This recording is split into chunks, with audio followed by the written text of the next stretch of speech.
Brownderville took an MFA in creative writing from Ole Miss in May of 2008 and has taught poetry at Lincoln University since August of the same year. He has won awards from Porter Prize Literary Fund, the Swanee Writers Conference, Prairie Sooner, and the Missouri Review, and New Millennium Writers. His poems have appeared in several prestigious journals such as Oxford American and Prairie Sooner.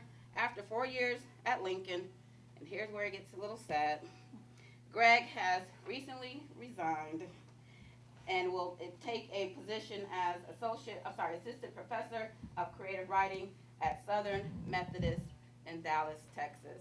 So ladies and gentlemen, we are losing Greg, but I just want to say, Greg, that we honestly appreciate all of your work, and it's been an honor and a privilege to be your coworker for the past 4 years or so. All right, thank you.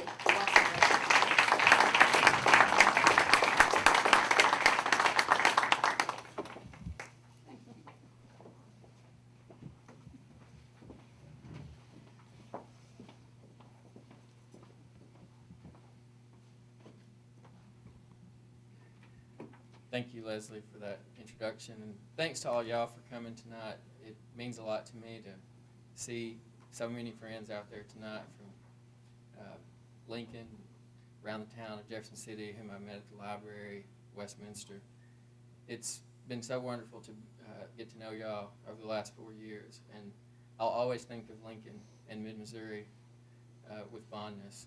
This place has meant a lot to me, and I think I've made several lifelong friends in mid-Missouri, and I owe y'all a hearty thanks for all you've done for me. It made me feel at home here all this time and been so good to me every day. And it's so nice to read tonight with students, and those of you who've read and students who are here listening tonight, I want y'all to know how much I've savored all those moments sitting around helping y'all work on your poems and thinking about where you're going as writers. When I dreamed of becoming a creative writing teacher, I thought about students like y'all, and I hope we all can stay in touch, students, friends, colleagues. It's been so wonderful to work with Leslie and to see this reading series grow and to have all the good times we've had planning these events, going out and saying we're going to plan them, but ending up just talking about whatever's going on in our lives.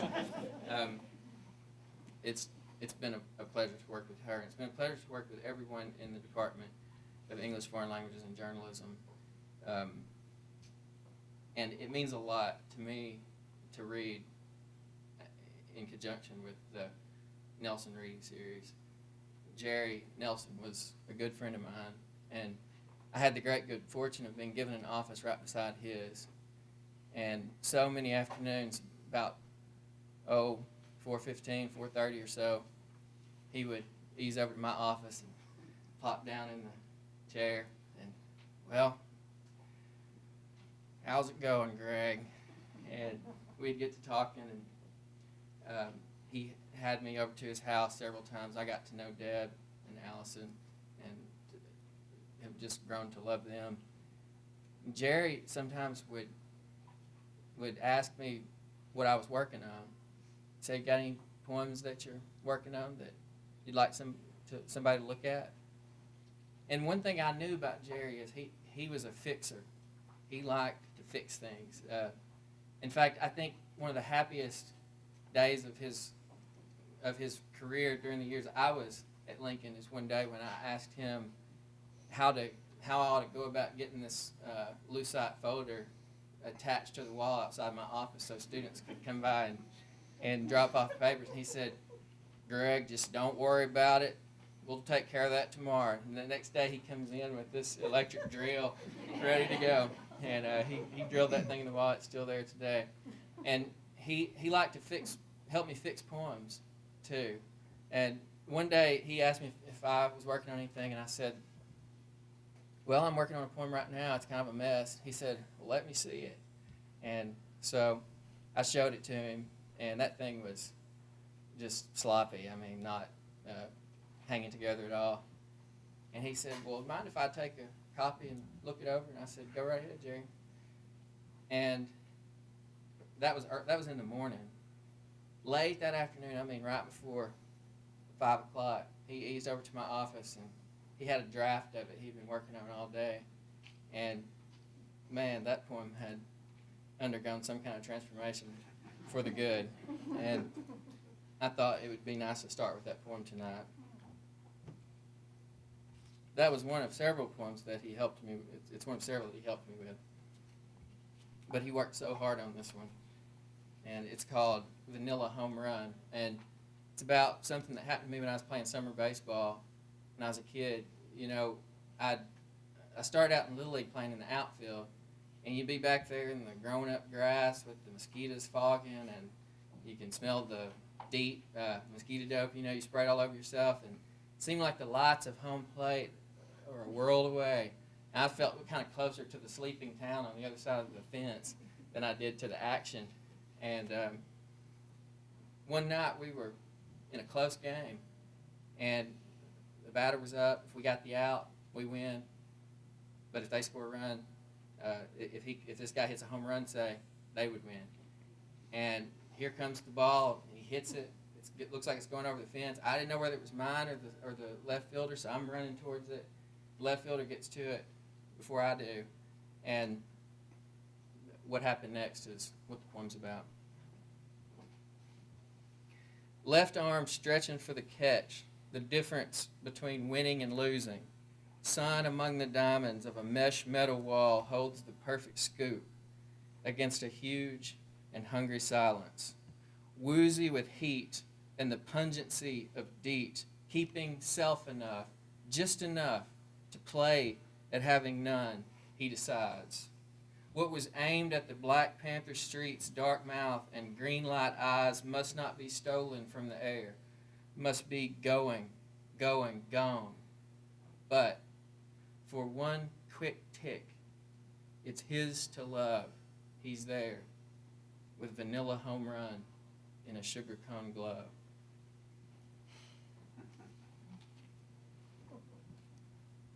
My eyes were not playing a trick on me. That kid had that catch, and he decided to just dump it out over the fence. This next poem is I'm reading because Leslie Youngblood requested it. Some of y'all who've heard me read lately may be getting tired of this thing, but I'm going to read it. So for this one, I want you to imagine that there was a Van Gogh exhibit in Little Rock, Arkansas, and that a famous Van Gogh painting was stolen by some guy who was then run down out in rural Monroe County, Arkansas, by a guy named Joseph Kilpatrick Conway. And Joseph Kilpatrick Conway is known as the poetic sheriff because he loves language. He loves to play with language, but he never got onto the poetry thing, and so he just kind of takes any opportunity that comes his way to play with words. And this is a golden opportunity because international media have descended upon Monroe County for a press conference with none other than the poetic sheriff, Joseph Kilpatrick Conway. And this poem is part of that press conference. Sheriff Conway, Sheriff, we understand there was a physical struggle to apprehend Mr. Dobbs. Yes, sir. It was like passionate coitus as we rolled and moaned in the dewy green of the grass, biting, scratching, dangling, while the moon sat silent on the table of the sky like a cold, stale biscuit. Sheriff Conway, how did you locate Dobbs? I stopped Dobbs on Highway 49, my car glittering blue in the sultry southern night. I approached his vermilion Pontiac, and he stepped out handsomely, starlight dancing on his roach of hair, a mosquito flirting with the pink swirl of his ear. All at once he ran. I gave pursuit and wrangled him gamely to the grass near the edge of the woods. Are there any other suspects? I'm not at liberty to sing of such a matter. I will say that the suspect's ears were possessed of a strange mollusk-like quality, like open clamshells with clams still in them. I might even say that all human ears are unspeakably strange to me in this way. Sheriff, was the Was the painting in Dobbs's car? Yes, ma'am. The masterpiece lay secure in the passenger seat. In the back seat, a white blanket was gathered in a cumulus bundle, suggesting the cloud of hopelessness that hangs over many third world countries today. Where's the painting now? The authorities here are holding the painting for now. Even as we speak, it is at a safe, undisclosed location, being watched over by my deputy, Tommy Wampler, his mustache like a soft brown fuzzy worm sleeping on his lip. I'm going to take a quick break here from Gust and read a folk tale from my first book, Deep Down in the Delta. And this is about a lady named Mamie Lackland, who was a famous voodoo woman and fortune teller in Woodruff County, Arkansas, where I grew up. This one's called A Slip of Paper. Two white girls went to Miss Mamie. She told one her future and wrote the others on a slip of paper. Told her not to open it till she got to her destination. The two girls left and headed wherever they was going, but they had a real bad wreck on the way. Car all crinkled up in the ditch. One girl was all right, but the one who had the slip of paper was dying fast.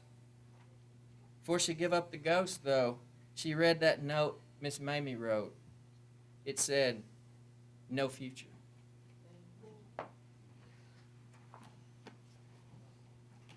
Growing up in church, I always was fascinated by the story of the sacrifice of Christ, how Jesus' death could have saved the world.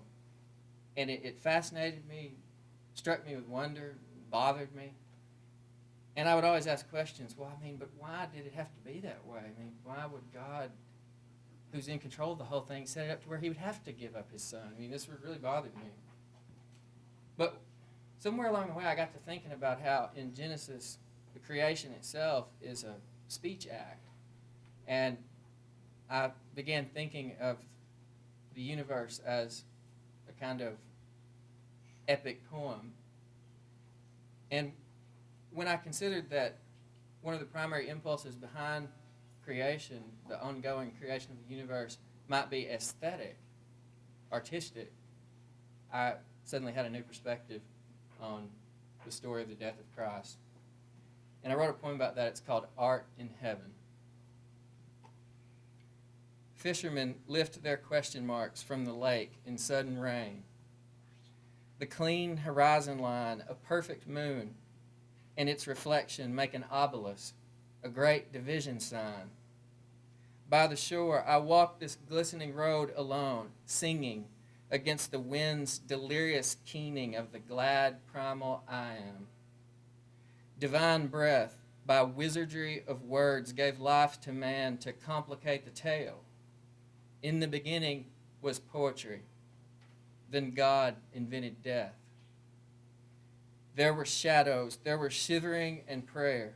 Tatterdemalions crammed inside a cave, we smelled of our kill and richly of our maker. The firelight deemed us lovely, fit to save. I could reforest Eden with a phrase, declare the cursive honeysuckle law, he thought, but easy mercy would have marred his poem. And he refused to compromise, too proud to play the deus ex machina. How can I save my creatures and my art? My God, I feel him live, I feel him die. Arrows of rain. A lightning claw takes hold of a leafless tree to shake hands in the sky. Some strange white thing, as if the gush of road were a gentle river, makes a mad descent through blue-gray light and crashes, bleeds, transforms. Gravity panicked at the pavement's edge. The bird is a book flapping in the wind. Tomorrow, crazed black flies will come in swarms, characters loose and hungry for a page.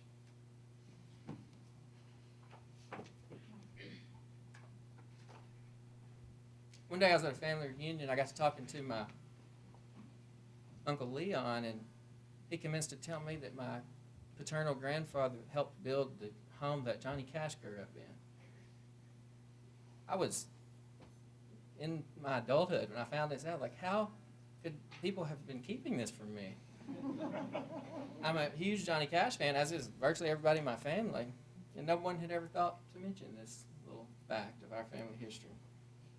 There was a government project, the WPA, that was behind the establishment of Dice Colony, this town that Johnny Cash grew up in, and my grandfather was working on that. And this poem is called The Johnny Cash Highway. It starts with it has a little epigraphic quote from my grandfather.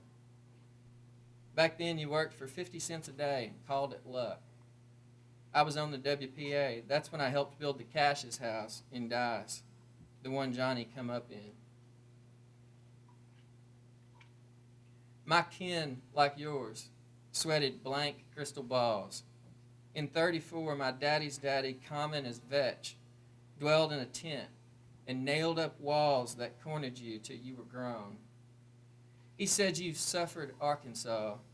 He said you hoed and prayed, smelled of the dirt that conjures cotton. Evenings he'd escape on your dark road of song. Escape, how I return. I fled the fields, those itchy rows he grew up chopping, but I kept his 78s. Your voice, hot tar, burns through the coldest distance, finds me far from home and sopped in midnight, barely hoping. It leads my footsteps to the rugged door Grandpa sawed out and hung for you to open.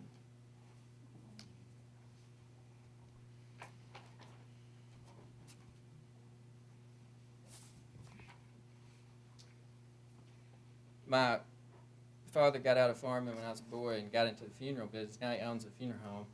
And I've heard lots of interesting stories about things that happen in a funeral home, talking to my dad.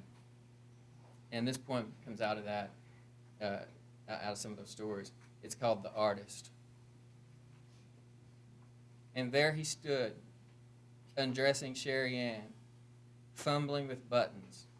It seemed strange, despite his lonely line of work, that of all men, he found himself alone with her this night. Remembering her body grape skin tight, he channeled Eden through his hands to give her flesh an afterglow of primal Eve. Night blacked his eyes, aged him, while Sherry Ann looked younger, prettier by the minute. He shook the spring and refill from a ballpoint pen. Sawing the barrel with his knife, he took roughly an inch out for a nostril and stuck it in a lump of clay, a specious answer to the lost, living flesh. After the cancer, nothing could restore her radiance. Her husband, all the same, would be impressed to see the change wrought in her countenance. This is my gift, the artist thought, my best, an ink pen for her breathing.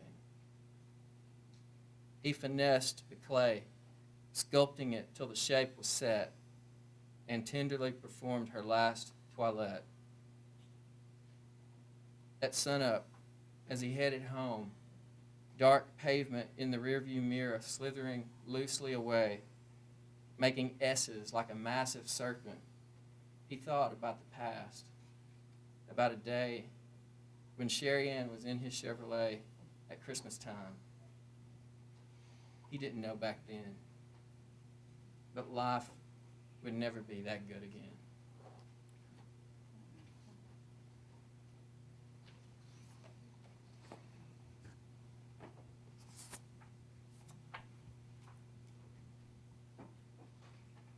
This poem is about for my money, one of the most powerful, beautiful things in the world.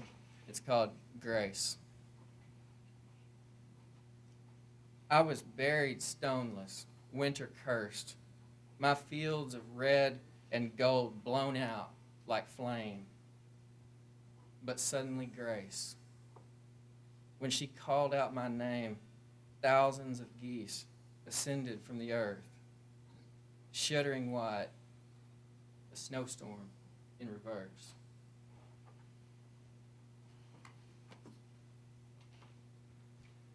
This is the last poem that I'll read, and I'd be happy to take questions or comments if y'all would like to talk.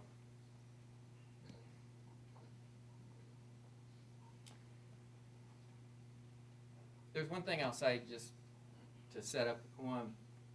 If you had read up to this poem in Gust, you would have encountered a poem that tells the story of the high West African goddess Mawu, who every day writes out, or before every day, writes out that day. She sort of writes it down as a poem or story.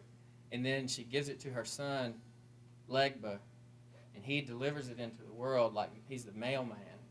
And once it comes into the space of our world, everything she's written happens. And as a result, I put on a gray coat today and drive across town in exactly the way I do, and there's a cup of red juice sitting right there. I mean, all of this is declared by Mawu. And there's a reference to that myth in this poem. It's called Mystery. My grandma painted pictures of her face on junkyard treasures, light bulbs, globes, ball bearings. My favorite was a frowning yellow vase with messy eyes like boot squash blueberries. 2 years after she died, we bought a house along a fault line.